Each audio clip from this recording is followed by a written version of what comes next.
Rapat bareng Kemendagri soal MBG. Gubernur Bengkulu Helmi, jangan ragu lapor jika ada masalah. Kementerian Dalam Negeri Republik Indonesia menggelar rapat virtual penting bersama seluruh kepala daerah se-Indonesia pada Senin 29 September 2025. Fokus utama rapat ini adalah menguatkan tata kelola program makan bergizi gratis atau MBG, menyusul peningkatan kasus keracunan yang menimpa siswa di berbagai daerah. Rapat koordinasi tingkat nasional ini tidak hanya diikuti oleh para kepala daerah, hadir pula Menteri Kesehatan, Wakil Kepala Badan Gizi Nasional, perwakilan dari Kementerian Pendidikan Dasar dan Menengah, serta jajaran Dinas Kesehatan, Dinas Pendidikan, dan Sekretaris Daerah dari tiap provinsi. Ini menunjukkan keseriusan pemerintah pusat dalam mengevaluasi dan memperbaiki pelaksanaan MBG demi menjamin keamanan pangan bagi para peserta didik. Menanggapi arahan dari Kemendagri, Gubernur Bengkulu, Helmi Hasan menyatakan kesiapan penuh pemerintah Provinsi Bengkulu.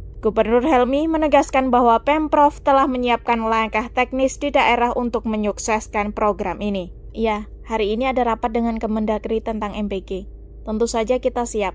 Jadi kita sudah membuat SK berkaitan dengan suksesi MBG, termasuk juga advokasi MBG. Kesiapan Bengkulu ini didasari pengalaman penanganan cepat kasus keracunan yang terjadi di Kabupaten Lebong. Pemprov Bengkulu memaparkan bahwa tindakan penanganan di Lebong dilakukan dengan sangat cepat dan tanggap. Gubernur Helmi menjelaskan, saat kejadian pemerintah langsung turun ke lokasi. Puluhan unit ambulans segera dikerahkan untuk penanganan medis. Berkat kecepatan penanganan tersebut, semua korban dilaporkan sehat kembali dan tidak ada korban jiwa. Meskipun insiden yang terjadi pada 27 Agustus lalu menimpa lebih dari 400 pelajar dan guru. Dalam kesempatan ini, Gubernur Bengkulu, Helmi Hasan, juga menyampaikan imbauan penting kepada seluruh masyarakat dan orang tua. Masyarakat diminta tidak ragu untuk melaporkan jika menemukan masalah atau insiden dalam pelaksanaan program MBG. Pernyataan ini sekaligus menepis isu yang beredar yang menyebut adanya larangan bagi orang tua untuk melapor terkait kasus keracunan massal di berbagai daerah,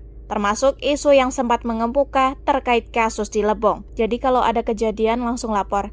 Di era pemerintahan yang terbuka, kejadian sekecil apapun laporkan. Sebagai langkah konkret pencegahan dan evaluasi, dapur MBG di Kabupaten Lebong yang bermasalah kini ditutup sementara. Berdasarkan data dari Badan Gizi Nasional Cabang Bengkulu, insiden di Lebong merupakan kasus pertama dari total 43 dapur MBG yang telah beroperasi di Provinsi Bengkulu. Dapur yang mengalami masalah ini ternyata baru beroperasi selama 2 pekan sebelum kasus keracunan massal tersebut terjadi. Hal ini tentu menjadi catatan penting dalam proses evaluasi dan pengawasan standar operasional bagi seluruh dapur MBG yang baru beroperasi. Laporan cepat dari masyarakat menjadi kunci utama yang memungkinkan pemerintah provinsi dan kabupaten bertindak sigap, memastikan keselamatan ratusan peserta MBG. Kita harapkan evaluasi yang dilakukan dapat menjamin program makan bergizi gratis berjalan aman dan bermanfaat bagi seluruh siswa.